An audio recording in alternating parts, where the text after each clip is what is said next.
A 45-year-old man imported and sold illegal doping in North Jutland. A 45-year-old man has just been sentenced by the Aalborg court to 60 days of unconditional imprisonment for importing and selling large quantities of illegal doping in North Jutland. It is a verdict we can accept. It is consistent with previous cases, says Soren Rees Anderson, prosecutor at North Jutland Police. The 45-year-old had already confessed to his crime, which allowed the case to be handled as a plea bargain. This means he received a lighter sentence than he would have if he had not confessed beforehand. Sentence reduction for confessions. A new law effective July 1, 2024, allows for significant sentence reductions if a person confesses to their crime early in the process. Confessions help avoid lengthy trials and investigations, saving time and resources for the justice system.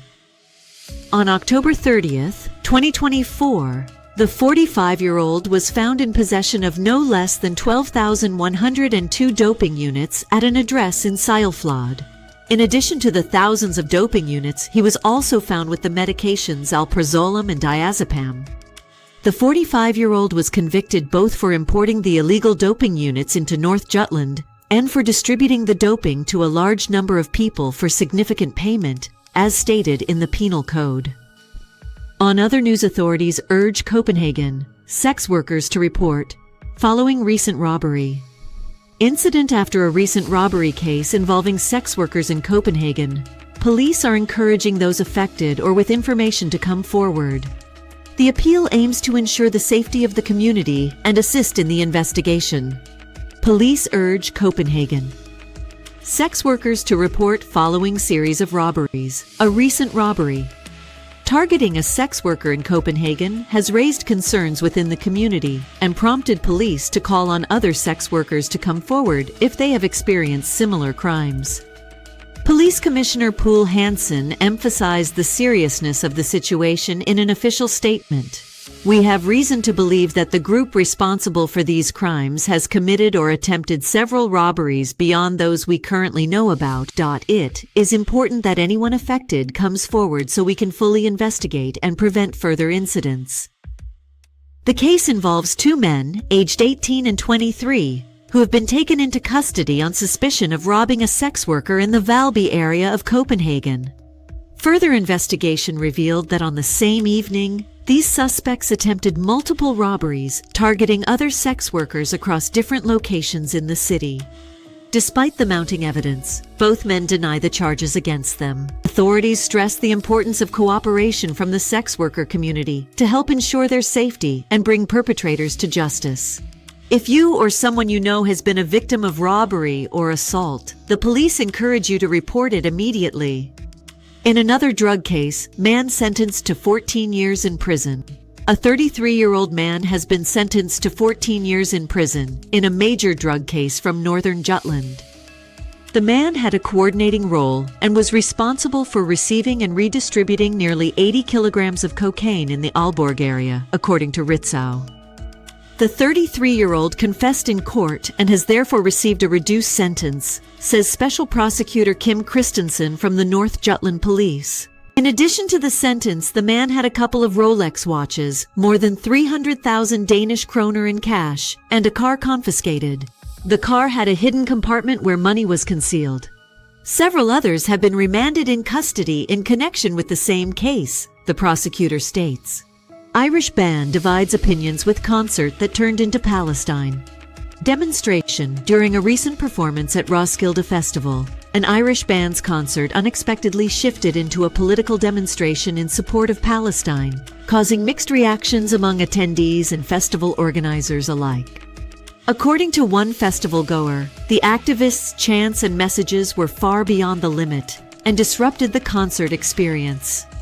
Many audience members felt the political statements overshadowed the music. On the other hand, Roskilde Festival defended the event, emphasizing that the expressions fell within the scope of artistic freedom, which the festival strongly upholds. They stated that freedom of speech and artistic expression are core values, even when controversial topics are addressed on stage. This incident has sparked a broader discussion about the balance between supporting artistic freedom and respecting the audience's expectations at major cultural events. Towards the conclusion of the Irish rock band Fontaines DC's concert on Roskilde Festival's main stage on Wednesday evening, the band handed over the microphone. A group of young activists wearing the distinctive checkered scarves and carrying Palestinian flags took to the stage. The Irish rock lyrics were temporarily replaced by statements of support for the Palestinian people and an invitation for the audience to join in chanting. This event has sparked controversy. While several reviewers commend the band for utilizing the orange stage to convey a political message, others express outrage, perceiving the statements as anti-Israeli. Police dispatched to the Israeli embassy investigating a received package. Authorities are currently present in Hellerup. Today at midday, Copenhagen police were dispatched to the Israeli embassy in Hellerup to investigate a suspicious package. The area around Revangsalle and nearby streets has been cordoned off. Hazmat units and other emergency vehicles are on site. Authorities have no further information at this time. Our reporter on site, Dorta Falls, says the police operation is peaceful. Bus company to get bus back after reckless driving. Kesa Bus Company in southern Jutland will have its bus returned after it was confiscated due to a driver causing accidents while intoxicated. The police reviewed the case and decided not to keep the bus seized, stating the company took all necessary measures to prevent reckless driving. On Thursday, a unanimous jury found 19-year-old Elias Mohammed Isaac Shegau guilty of murdering and raping his 13-year-old ex-girlfriend. While he admitted to the murder, he denied the rape charge. Despite this, the court convicted him of both, along with several other offenses. Defense attorney Meta Grith Stage expressed disappointment following the verdict. My client has denied the rape charge and had hoped to be acquitted, so he is naturally disappointed and upset. The explanation did not make sense in its verdict. The court emphasized witness statements, technical evidence, and Elias Mohammed Isaac Shegau's own explanation. The presiding judge highlighted, among other things, that there was sufficient technical evidence concerning the 13-year-old girl. Sentencing hearing scheduled on Friday. The defense seeks a fixed-term sentence, while the prosecution requests preventive detention, supported by forensic psychiatric experts. A mental evaluation described the defendant as reckless and highly unstable, prone to violent behavior. The report depicted a young man who, despite substantial interventions and support, has failed to overcome his violent tendencies and conflict-driven behavior. He is characterized as immature, self-righteous, emotionally unstable, and lacking empathy, with diminished capacity for remorse and guilt. Furthermore, he is assessed to have impaired impulse control and limited self-awareness, contributing to difficulties in social interactions. Consequently, the report concludes that he poses a serious risk to the safety of others. Despite this, defense attorney Meta Grith Stage continues to argue that he should not be sentenced to preventive detention.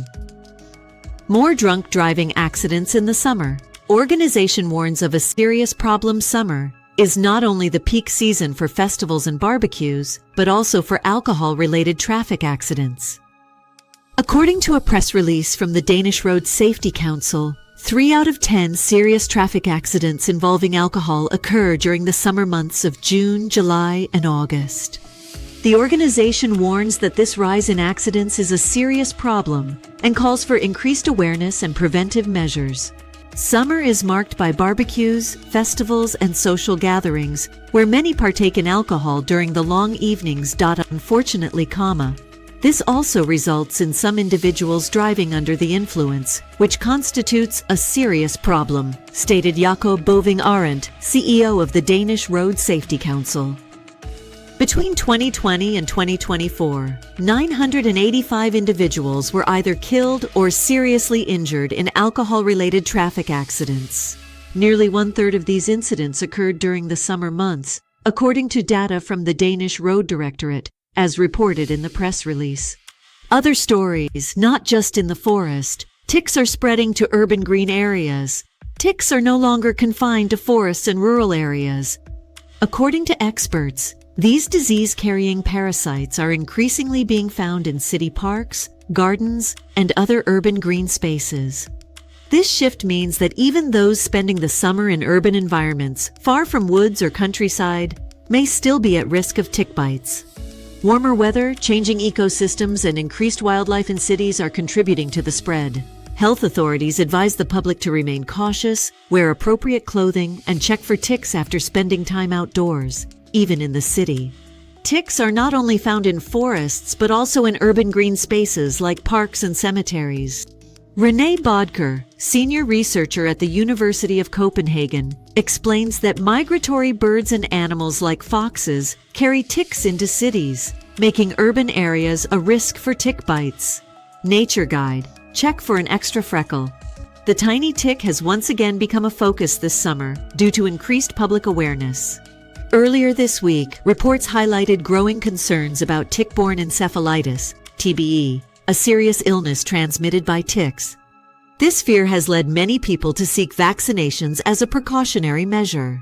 Health experts urge everyone spending time outdoors to regularly check for ticks, often described as extra freckles, to prevent potential infections. Last year, nearly 92,000 people were vaccinated against tick-borne encephalitis, TBE, 4 times more than in 2022. Jess Agard from the Danish Nature Agency says not all ticks carry TBE. He advises covering exposed skin and checking for ticks, often mistaken for extra freckles after being outdoors. He is supported by René Bodker, senior researcher at the Department of Veterinary and Animal Sciences, University of Copenhagen.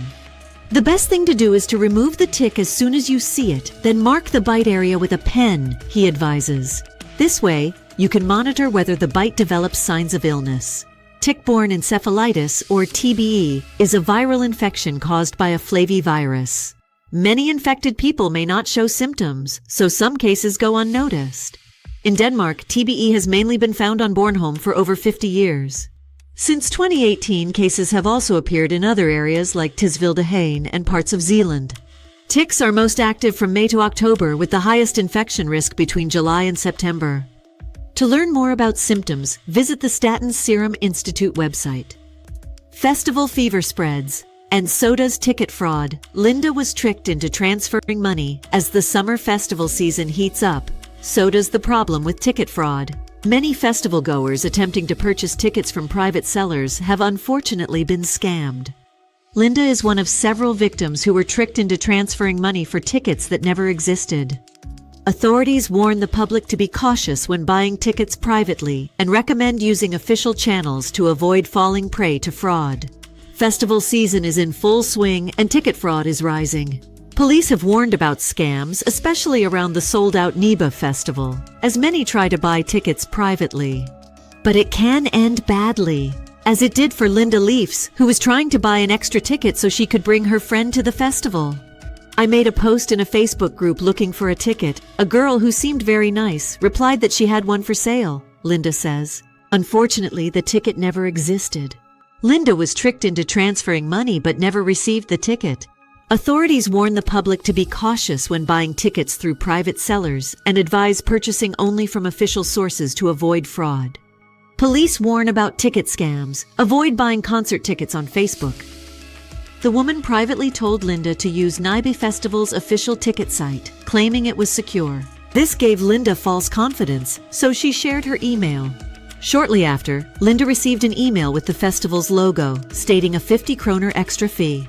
Trusting it, she clicked the payment link. Linda was tricked by a fake payment link leading to an unknown international platform. Thinking it was legitimate, she paid 850 kroner, a mistake she now regrets. She spent hours canceling her card and reporting the scam to authorities. Others have also fallen victim. The festival urges buying tickets only through its official website to avoid scams. Spokesperson for Nibe Festival warns against scammers and fake profiles tricking people when buying tickets. Ticket fraud is on the rise, with over 2,000 reports in 2024, according to the police. Nibe Festival has also published a guide on how to avoid getting scammed when buying any kind of tickets from private individuals. This applies to all access and day tickets. Roskilde Festival is completely sold out. It took some time, but now all types of tickets for Roskilde Festival are sold out.